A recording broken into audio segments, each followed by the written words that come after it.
नमस्कार, आदाब, बहुत बहुत स्वागत है आप सभी का। आप देख रहे हैं मेरे YouTube चैनल। अगर अभी तक भी आपने इसको सब्सक्राइब नहीं किया है तो सब्सक्राइब कर लें, ज़्यादा से ज़्यादा लोगों तक शेयर करें, बेल आइकन पर हिट करें ताकि नया वीडियो आते ही आप तक नोटिफिकेशन पहुंच जाए। तो दो खबरें आज मैंने आपके लिए लेकर आई हूं और दोनों ही खबरें एक दूसरे से जुड़ी हुई हैं और आपको ये दिखाएंगी कि किस तरह से झूठे राष्ट्रवाद के नाम पर लोगों का ब्रेन वॉश किया जा रहा है और जो असल मुद्दे हैं उनसे भटकाया जा रहा है। तो सबसे पहली खबर जो है वो गोरखपुर से है। गोरखपुर के चौरी चौरा जगह की है जहां पर दरअसल ब्राह्मण जन कल्याण समिति जो है उसकी तरफ से एक शिकायत दर्ज की गई, जहां पर दो मुस्लिम घरों के ऊपर ये बताया गया कि फोटो खींची गई, वीडियो ली गई और ये कहा गया कि उनके छतों पर जो है वो पाकिस्तानी झंडे लगे हुए थे। इसके बाद उनके घर के बाहर शोर शराबा किया गया, पुलिस की मौजूदगी में नारेबाजी वहां पर की गई, गाड़ी में भी तोड़फोड़ की गई और उन लोगों को बाहर निकालने के लिए कहा गया और धमकियां तक उनको वहां पर दी गई। उसके बाद वो लोग बाहर निकले और वो तमाम झंडे जो उनके पास मौजूद थे उसको लेकर और उन्होंने उन तमाम झंडों को दिखाया। अभी तक ये बात सिद्ध नहीं हो पाई है कि वो पाकिस्तानी झंडे थे या फिर वो इस्लामिक झंडा था, क्योंकि क्लियरली आप इसमें डिफरेंशिएट कर सकते हैं, कोई रॉकेट साइंस नहीं है।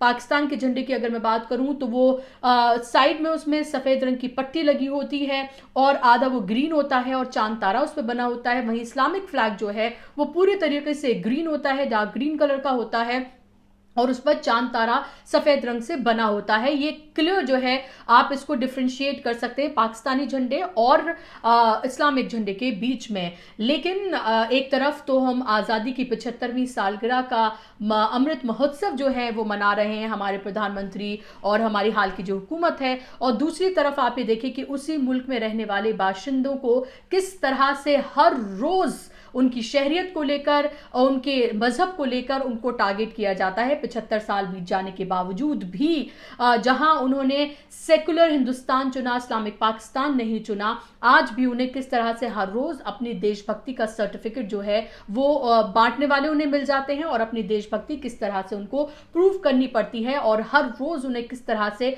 शक की निगाह से देखा जाता है। कोई भी कभी भी उनके घर पर कोई भी समिति, कोई भी हिंदुत्ववादी संगठन कहीं पर पहुंच सकता है, कोई भी उनके ऊपर इल्जाम लग सकता है। और आप ये देखें कि अभी तक ये सिद्ध नहीं हुआ है, उसके बावजूद भी 4 लोगों के खिलाफ राजद्रोह का मामला जो है वो दर्ज कर लिया गया है, ये प्रूव होने से पहले ही कि क्या वो इस्लामिक फ्लैग था या फिर पाकिस्तानी फ्लैग। और इसको लेकर मैं आपको बता दूं कि खुद गोरखपुर पुलिस ने क्या कहा है वो मैं आपको पढ़ के सुना देती हूं। गोरखपुर के एसएसपी हैं विपिन टाडा, उन्होंने बताया कि पुलिस मामले की जांच कर रही है और इनमें से एक झंडे पर उर्दू में जो शब्द लिखे हुए हैं उनकी जांच की जा रही है। उन्होंने कहा कि पुलिस को अभी इस बात की पुष्टि करनी है कि इन चारों लोगों के घर वही हैं जिनकी तस्वीरें ऑनलाइन वायरल हुई हैं। क्षेत्र में भारी संख्या में पुलिस बल जो है वो तैनात कर दिया गया है।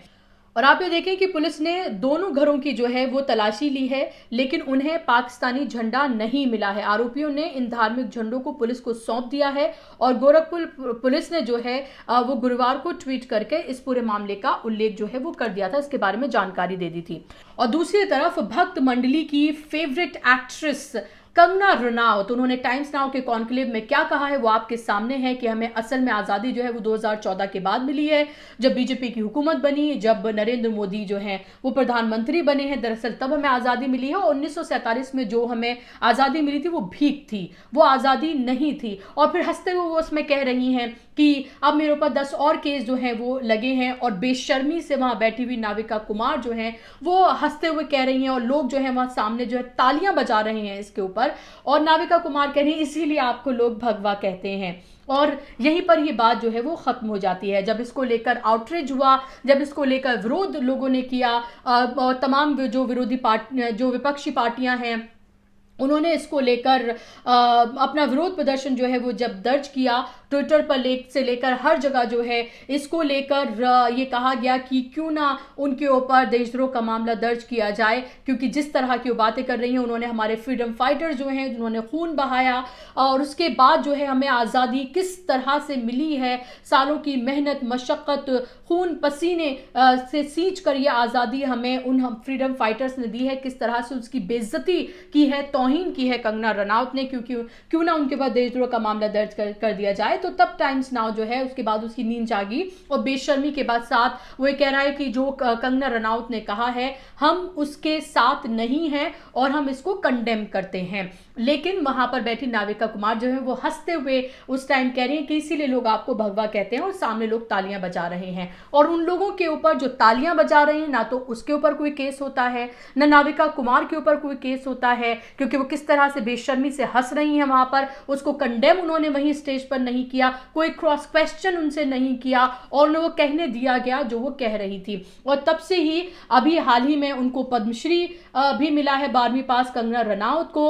ये वही कंगना रनौत है जिन्होंने रानी लक्ष्मीबाई को लेकर फिल्म बनाई, जो कि खुद एक फ्रीडम फाइटर हैं और उसको लेकर उन्होंने वाहवाही लूटी, पद्मश्री हासिल किया। लेकिन अब उनको अचानक से लगता है कि जो हमें आज़ादी मिली थी वो दरअसल भीख में थी, 2014 के बाद जो आज़ादी है वही असली आज़ादी है। अब उनके पद्मश्री को वापस लिए जाने को लेकर भी लगातार आवाज़ें जो हैं वो उठ रही हैं। उसके बाद अभी भी कंगना रनौत अपनी बात पर बनी हुई हैं और उनका ये कहना है कि 1947 में कोई जंग नहीं हुई थी और अगर जंग नहीं हुई थी तो उसे जीती किस तरह से थी। अगर कोई इस बात को सिद्ध कर दे तो मैं अपना जो पद्मश्री है वो उसको वापस कर दूंगी। तो उनसे ये भी पूछा जाए कि 2014 के बाद कौन सी जंग लड़ी गई थी जिसके बाद जो है वो आज़ादी हासिल हुई है।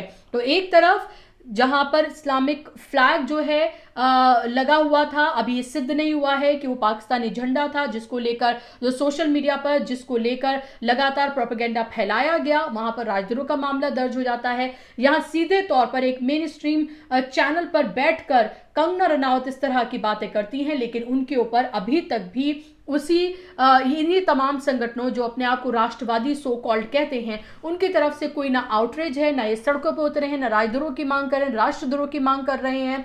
इस तरह की कोई मांग जो है वो नहीं की जा रही है और ना ही बीजेपी की तरफ से, ना ही उनके कोई बड़े जो चेहरे हैं उनकी किसी की भी तरफ से ना बयान इसको लेकर जारी किया गया है, ना ही ट्वीट कोई किया गया है, ना ही इसका खंडन किया गया है। 2-3 नेताओं ने इसको लेकर जरूर बीजेपी के जो है वो इसका खंडन किया है और कहा है कि इन लोगों को क्या पता कि आज़ादी का महत्व क्या है और इसीलिए इस तरह की बातें वो कर रही हैं। लेकिन कंगना रनौत की आप ये हिम्मत देखिए कि वो किस तरह से तमाम इस तरह की फजूल जो बातें हैं, बिना सर पैर की बातें जो हैं वो कर रही हैं और लगातार इसको लेकर बहस जो है वो जारी है। और ऐसे में जो असल मुद्दे हैं आपके, उनसे किस तरह से भटकाया जा रहा है। और अब आप ये देखें, कंगना रनौत का खुद का एक वीडियो जो है पुराना सामने आया है, जहां वो ये बता रही हैं कि उनके ग्रैंडफादर यानी दादाजी जो हैं वो खुद एक फ्रीडम फाइटर थे। तो अपने दादा तक को अब उन्होंने भिखारी बता दिया, क्योंकि उन्होंने खुद इसमें बताया कि वो कैसे एक फ्रीडम फाइटर थे। आप ये सुनिए जरा video. And my great grandfather was a freedom fighter. So when I was giving my PMT test for pre-medical entrance test, so I had a particular quota for. तो आपने वीडियो सुना और इस वीडियो से आपको अंदाजा हो गया होगा कि 12वीं पास अघोषित बीजेपी की जो स्पोक्स पर्सन है कंगना रनौत, वो किस तरह से जहर लगातार फैला रही हैं और खुद अपने पुराने वीडियो में वो यहाँ कहती हुई नजर आ रही हैं कि उनके ग्रैंडफादर भी जो हैं वो एक फ्रीडम फाइटर थे। तो आपको कार्यक्रम कैसा लगा मुझे ज़रूर बताइएगा। आप मेरे चैनल को ज़रूर सब्सक्राइब करें, ज़्यादा से ज़्यादा लोगों तक आप इसको शेयर करें। मुझे फेसबुक, इंस्टाग्राम और ट्विटर पर भी आप फॉलो कर सकते हैं। नमस्कार, आदाब।